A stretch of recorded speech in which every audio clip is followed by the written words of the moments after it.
Perdana Menteri Datuk Seri Anwar Ibrahim menegaskan hutang baharu negara berkurang secara berperingkat meskipun berdepan polemik politik yang berterusan mengenai kedudukan keseluruhan hutang negara. Beliau yang juga Menteri Kewangan berkata kerajaan komited untuk terus menurunkan defisit fiskal secara berperingkat dengan sasaran mencapai paras 3% kepada KDNK bagi tempoh 5 tahun akan datang dan mencapai paras hutang tidak melebihi 60% kepada KDNK.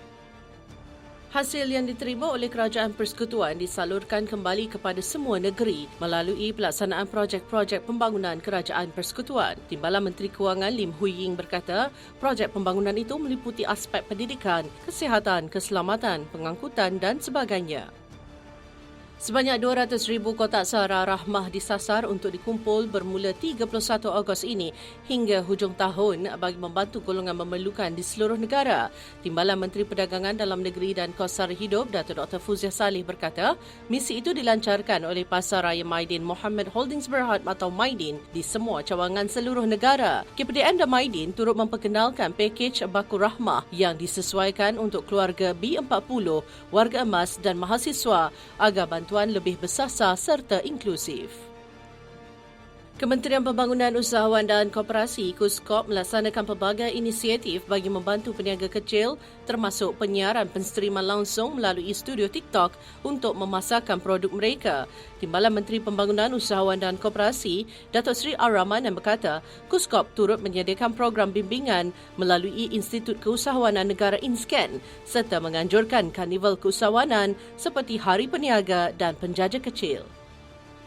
Perdana Menteri Datuk Seri Anwar Ibrahim menegaskan bahawa kerajaan komited membanteras rasuah walaupun mengakui usaha itu bukan mudah kerana membabitkan pihak berpengaruh yang mempunyai kedudukan politik dan kekayaan.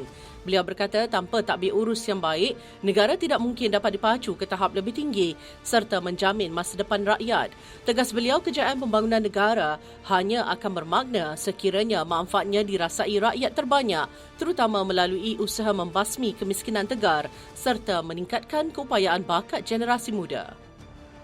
Inisiatif baucer buku madani bernilai RM100 kepada pelajar institusi pendidikan tinggi akan dilaksanakan bermula 27 Ogos hingga 12 Disember yang bakal memanfaatkan 500,000 pelajar merangkumi universiti awam, politeknik, kolej komuniti dan IPT swasta. Kementerian Pendidikan Tinggi dalam kenyataan pada Rabu memaklumkan inisiatif itu merupakan sebahagian daripada komitmen berterusan Kerajaan Madani untuk menyokong keperluan pembelajaran pelajar dan meringankan beban kewangan.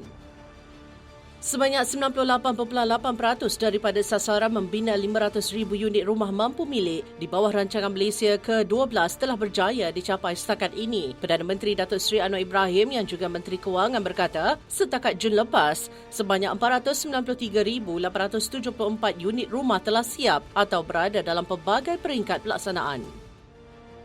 Projek Majino merekrut hampir 4,000 peserta di seluruh negara dengan 1,200 genom berjaya dijujuk menggunakan kemudahan penjujukan tempatan berprestasi tinggi setakat Ogos tahun ini.